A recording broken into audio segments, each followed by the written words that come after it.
to bring this section on Greece to a close, originally I was going to go through and we're going to go through each of the philosophers, Plato, Socrates, Aristotle, Epicurus, Cynicism, Stoicism, so so on and so forth. But I figured, since we've already spent a class day on that, no need to, kind of go through all of that. But it is important to note that obviously with Plato, with Socrates, Plato, and Aristotle in sequential order there, that represents the time of the classical age of Greek philosophy.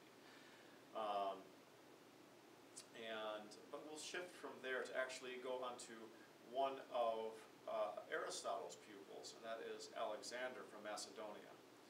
And Macedonia is an area to the north of Greece.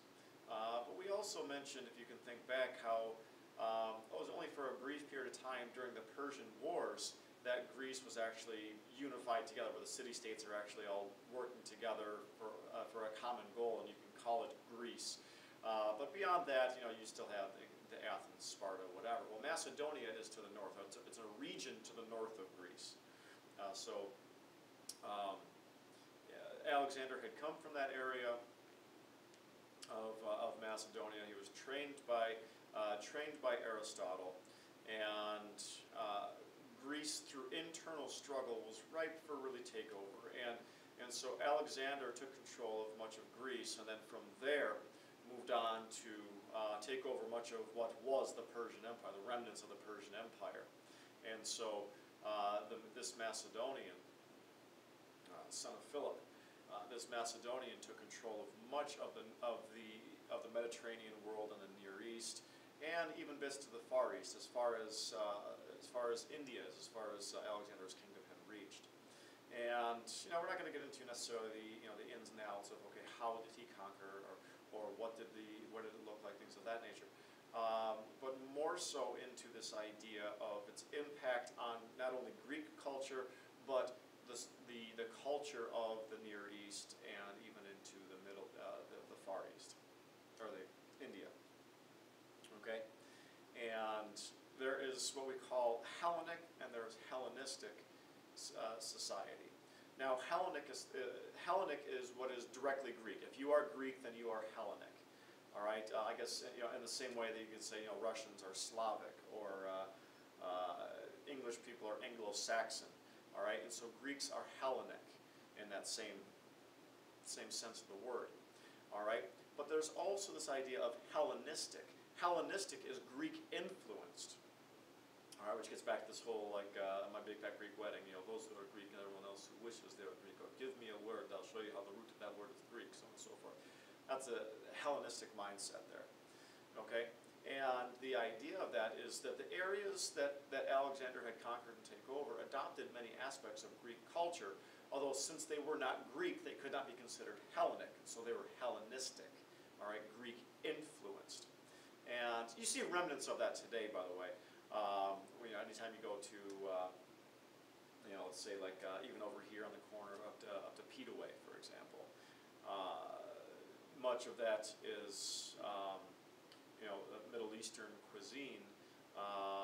But if you go to a Greek restaurant, and you'll see a lot of the same dishes, and so you see cross-cultural sharing there. In that sense, a lot of that has to do again with the connection that Alexander had, and part of that was he actually encouraged a lot of his a lot of Greeks to marry with non-Greeks, and so that kind of caused a blending, or encouraged a blending of the two societies. And another interesting side note with Alexander is, I don't know if he really not all that original.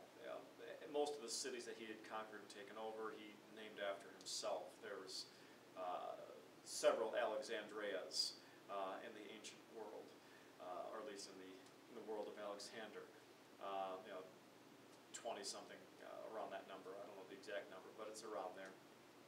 And so for that period of time, now there's a relatively brief period of time that he had controlled the world, as he had died at a relatively young age, as probably the wealthiest, or at least one of the wealthiest people to ever exist, to ever walk on the planet, because of the area and the reach that he had. But he died at a relatively young age, and following his death, there was really a lack of leadership to hold the Alexander's empire together. So it just basically kind of crumbled and divided initially into 3 different kingdoms, but then beyond there, just they all kind of went their own separate ways until eventually they're going to be more domestic leadership in their respective areas, whether that be in Greece, whether that be in Egypt, whether that be over in the Near East or the Middle East, or even towards India. All right, and so the lasting impact then of Greek culture, Greek civilization can be seen through Hellenistic, the whole Hellenistic movement that you experience there. All right, and so this really does bring this section to a close. And so from Greece, we're going to go ahead and move on to Rome. And obviously Rome is going to adopt many aspects of Greek culture and civilization. It's actually going to be a combination of Greek and Etruscan. We'll talk briefly about the Etruscans in the next lecture. But again, that brings us to a close on Greece. And now we are on to Rome. And a big comparison contrast that you will see between Greece and Rome is Greece, this cradle of democracy, and then Rome is going to adopt a different form of government called a republic. And obviously then, the lasting impact of that is that the United States is going to blend the 2 systems together and have a